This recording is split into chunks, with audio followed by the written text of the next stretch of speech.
energy. Work on being better when I'm 70. Good evening, good people. Welcome back to another Boss Conversations with Janeah. Have another great show ahead of us. Okay, so I have another entrepreneur that I'm bringing on today. I had the pleasure of sitting on this brother's show a few weeks ago, and I'm so happy to welcome him to Boss Conversations. So without further ado, let me welcome Mr. Jobs. Mr. Jobs, come to the stage. Okay, all right. Welcome, How you doing, brother? I'm good. How are you? I am doing good. Well, welcome to Boss Conversations. Thank you. Before we go any further with the conversations, I would love for you to tell the people who you are, where you hail from, and what do you do? What's the name of your business or your business venture or whatever it is that you do? They call me Jobs. My government is Joseph.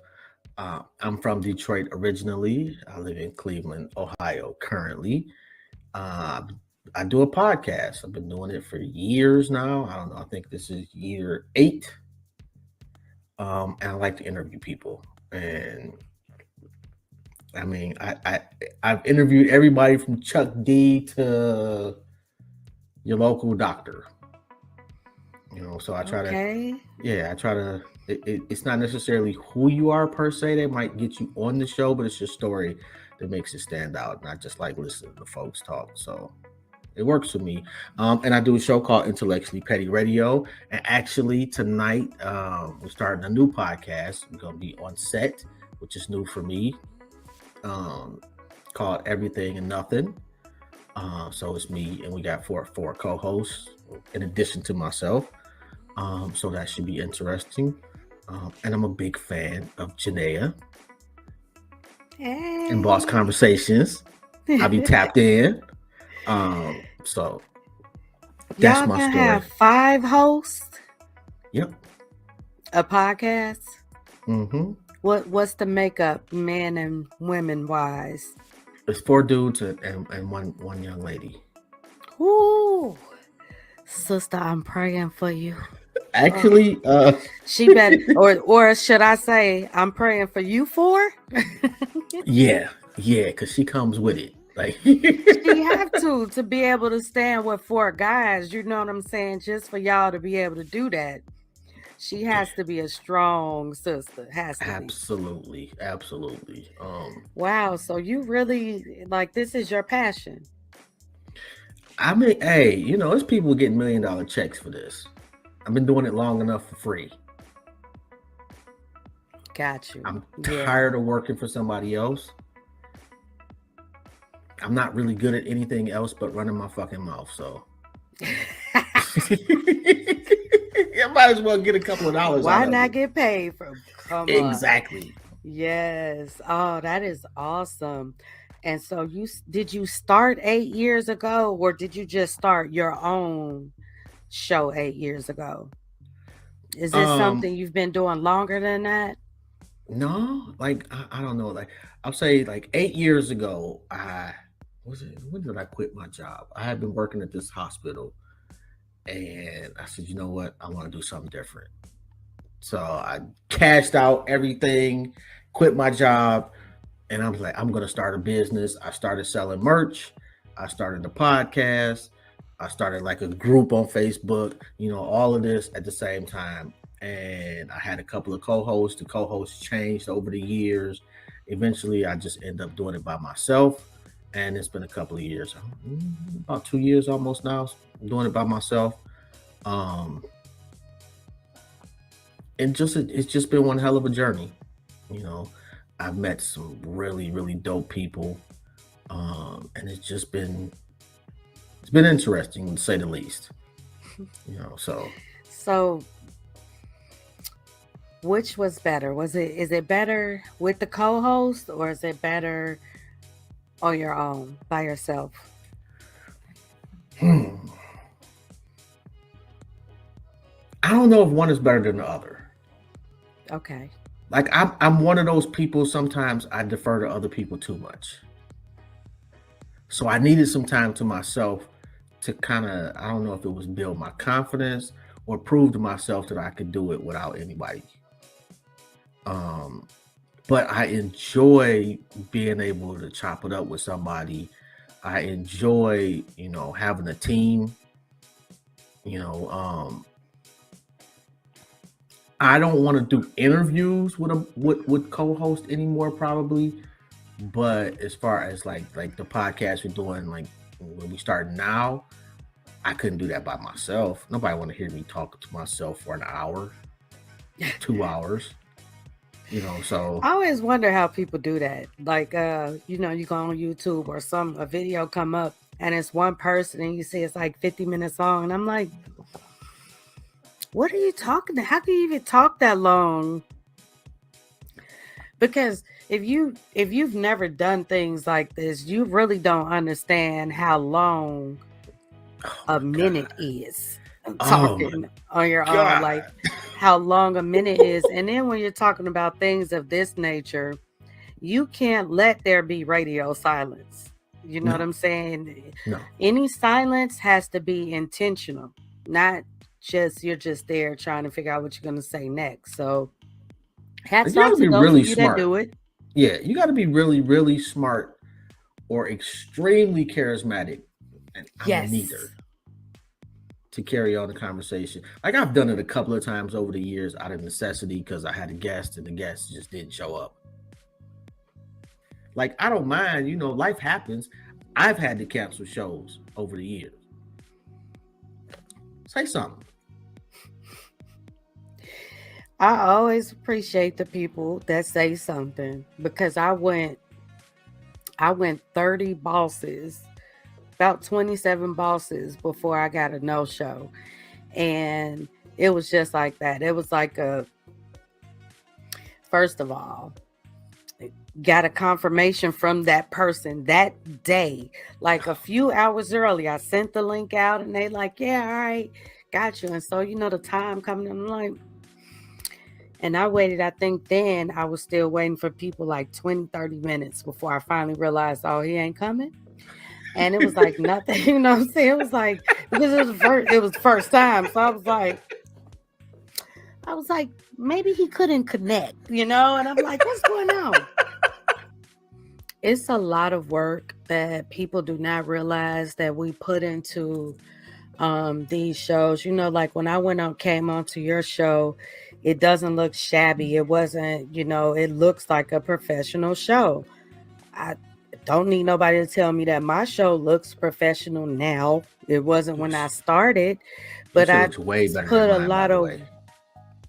Oh, thank you, but yours look professional, and we've seen some. I'm sure you have. I know I have. We've seen some stuff, and you'll be like, "What is this? What are y'all doing?" You go live. One thing about going live is you don't edit down. You don't have to do all that stuff. But it takes a lot of work. Man, I don't even look at my shit, to be quite honest. Like, I rarely watch anything I've ever done completely.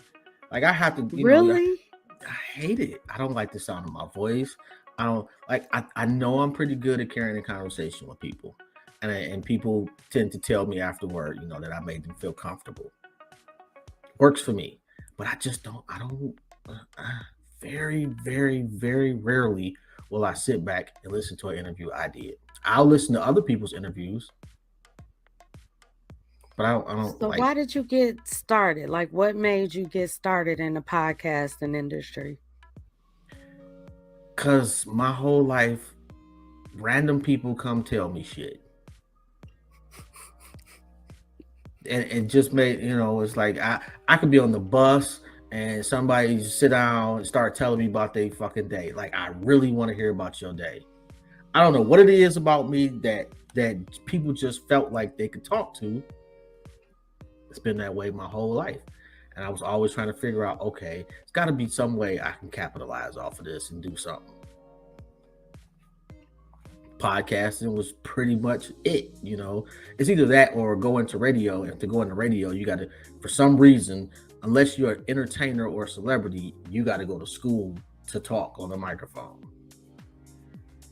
I'm not about to go to school. I'm too fucking You old got to to be get a going anybody's degree in school. communications. But a celebrity can have a degree in nuttications and get a whole show. Man, and get a bag for it. So, but you know what though? This podcasting route is also another route that can lead into that. You know, when you grow and when the right person sees you, and because you've been doing it for so long, you have so many videos up. It's when the right person sees that one interview and they go back and look and they like, oh, this person has it. How did you get the name of your radio show? I have no idea. I don't even remember. Intellectual Petty Radio. Oh, you know what? It used to be My Skin Is My Sin. Okay. And I never wanted to be like the revolutionary show. I wanted Black folks to have a safe space to come on and talk. Okay. And that don't mean to come on and agree with me, but just come on and have a conversation and feel safe enough where they can be honest, whether that's a popular opinion or not. Right. But the name, I remember my cousin like, man, ain't nobody gonna, that's gonna put you in a box. Me in no box. You don't know what you're talking about. Blah blah blah blah blah blah blah blah. It put me in a box. So, there was a guy I used to be cool with, that really kind of gave me, like, he really did help, give me some nice advice along the way as far as the podcasting game. And I forget, we were having a conversation, and he said that he said something about me being petty, and I think I was like, I'm intellectually petty, and we was both like, oh, I'm gonna use that. And so, in the back of my mind, I always knew I wanted to transition from My Skin Is My Sin. So I started, okay, the intellectually petty is going to be the next thing. And my co-host at the time, me and him chopped it up. And it's like, yeah, we need to change. And the intellectually petty was it just fit. I'm a nurse, and this was a while back. I was at this job, and this doctor just said some just outlandish shit about the nurses. I went off on this dude. Went off. Like not like I professionally went off. I didn't like hood go off, but I went off on this cat. And at that moment, I'm thinking to myself, yeah, I just lost my job. Pretty sure I just lost my job. And you know what? I was, to my surprise though, like, and I had just started working at this job. But the shit that he said it was the right time, the right day, and what you said was just out of pocket. And man, everybody on the unit was like, my boss was there, and she was like, and the whole, like, it was at that, I became part of the team at that point. And everybody had my back. What's the dumbest job you've had? I quit Subway. I worked Subway for 2.5 weeks, I think. When I got my I got my first check. When I got my first check, I looked at it and I was like, is this right? And the manager was like, she was like, yeah. I was like, is this like, I was like, but what was this for the first couple of days? And I was like, is it like a wait? She was like, no, that's your whole 2 weeks. I was like, what? I was like, is there another check? And she was like, no. I said, oh, I can't do this. And she was like, well, what do you mean you can't do this? Now I'm just coming to pick up my check. But I was supposed to work like the next day. I said, no, I can't do this. And she was like, what do you mean you can't do this? I said, I can't do this. She said, you mean the check or the job? All of the above. I can't do this. No, ma'am. What about you?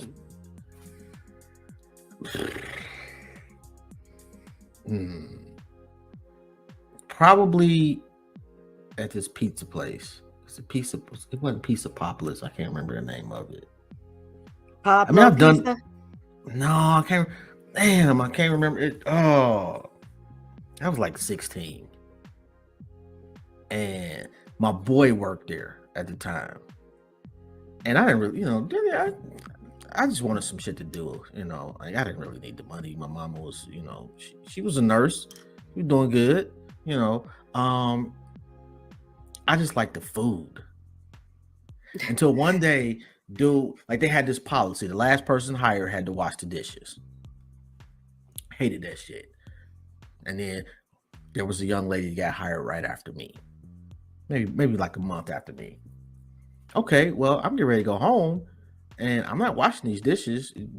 That's on her.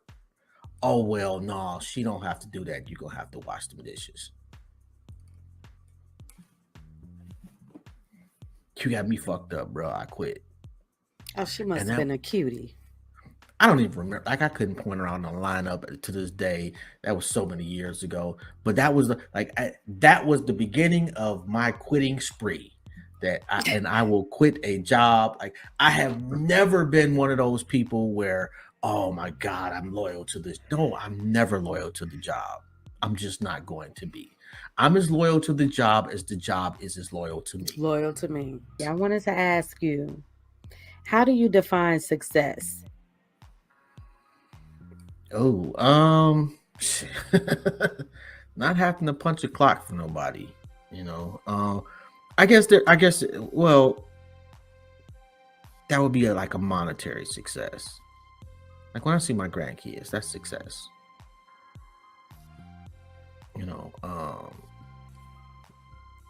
that's what it's all about right there. Like I'll be here, in perpetuity. I have started something that probably won't end until this whole ball ends. So that's really, what have I done that'll be here beyond me? So my little YouTube channel, it'll be here. Every year after I croak, you'll get memories of shit that I said on Facebook. It doesn't seem like much now, but in 100 years, Facebook is still here. Or when they unearth shit in 1,000 years and be like, this is the shit that it used to be on, I'll be in somebody's museum or something. That's success to me too. But like for the short term, yeah, just not having to I mean, I guess, it's cool that I can afford some things, like I'm not poor, knock on wood. So I on the outside looking in, I've had a successful life. There's a lot of shit that I complain about that I don't like. But, if I'm gonna measure it by like American standards per se, financially I've done okay. I don't know. For me, success would be when I don't have to live my life by somebody else's time clock. Yes. Or standards. Well, you know what? That's not gonna change. No. I mean, you think about it. Like, look at the shit Kanye going through. That dude's got billions of dollars. You live by somebody else's standards. Totally. So no matter how big you get, there's somebody or some group of people out there that you got to listen to at some point. Unless you want to buy an island and live on that island by yourself, which I don't. Other than that, you don't want to live on an island by yourself. No. Like I don't like people, but I like people. Like I don't want to isolate myself. I want to be able to choose. I like a nice community that's just mine. And when I want to go deal with the public, I can. Right. But no, do I want to live on an island by myself? Oh, hell no. Well, how can the people find you? How can they find all of your good talks and all that stuff? Give us the blog talk, give us the YouTube, let us know where we can find you. Just Google Intellectually Petty Radio. And you'll find some shit, pretty much it. I'm on Instagram, Intellectually Petty Radio, on YouTube, Intellectually Petty Radio, Spotify. And if for some reason you unsuccessful, look up My Skin Is My Sin. One of the two. And if you look up My Skin Is My Sin, is my shit and Ice Cube. Because that's actually where I got the name from. My Skin Is My Sin. It's an old Ice Cube song. Okay.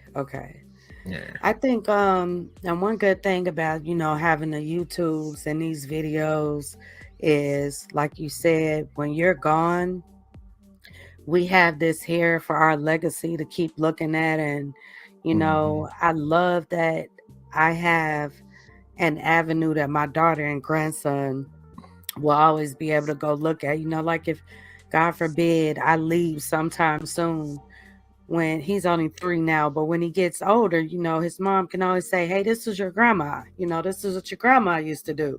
Or it's what your grandma, when she started. Because I feel like I don't think I'm going to stop. This is going to be me rolling through this all the way to the wheels fall off.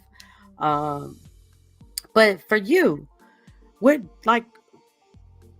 this is like my last question, but where do you see yourself in 5 years? Where do you see your platform? Where do you see yourself going? I want to be one of those, and it's I can't remember dude's name. It's an old white guy. I don't think he still does it anymore, but he used to interview a lot of people, and I can't remember. Like I said, I can't remember his name, but I can vividly see the setting. He used to be on a stage, just 2 chairs, him and whoever he was interviewing. He always interviews celebrities. Yes, that's who I want to be. I see myself like I listen to Donnie Simpson. I think my style of interviewing and his style are really the same. So a mix between those two. Only I'm never going to just interview quote unquote celebrities. Right. Like I literally, like if let's say I became huge, well, I won't say I became, when I am one of the biggest podcasts on the planet, I'm always going to randomly, and when I say randomly, I'm just going to inbox people on Instagram. I want to interview you. Somebody with 12 followers that I've been watching that I think is dope as fuck. Because I know what it's like for people to not come on your shit because I don't have X amount of followers, or I don't have this much reach or this much engagement. And I don't, am I going to say yes to every person that wants to come on the show? No, I don't do that now. I've been fortunate not, to be able to, I've just been lucky. I don't call it what you want, but yeah, that's what I want to have, my own podcast network, and I want my shit to be the source. I won't say mine, but I want to own equity in a podcast network that I help build. That's dope. Yeah. Hey, that might be something, That's what I was trying to talk to you about. Podcast network. Come on. Yes. That idea, I've been thinking about it ever since you said it. And I think that is a freaking awesome idea. We're definitely going to have to dive into that and see what we could do. But I think that's great where you want to go. You want to eventually have people in your space? Yeah. Like Apple. Apple has, Apple Podcasts. Well, whatever the name is, Intellectually Petty Podcast. That's pretty much, like we're there now, that space. Like I tried to do it some years ago with a few different podcasts. It fell apart at the last minute. Had that actually worked with the people that I was doing it with, we would be a force at this point. Cool. That's good to know. That's good to know. I don't think I will ever exclusively interview celebrities either, because I really love, and that's what I love about my platform, that I like the people that are up and coming, or the people that are handling their business, but they don't have 1 million followers, but they still handling their business. They deserve to get a little light shine on them too. Yeah. And I think that is a very attractive community for me, and obviously for yourself as well, because I'm with you. Like, it's the story. I can go see somebody or follow somebody or tune into somebody, and I'm like, man, that's really dope, or that's really nice, or you know where they came from, or they're telling their story. It's like, yeah, Mm-hmm. let me talk to you. And it's interesting because I've reached out to a couple people like right before something happened for them, and they Mm-hmm. agreed to come on my show, and then something happened and they elevated, and now they don't Oh. respond to me at all.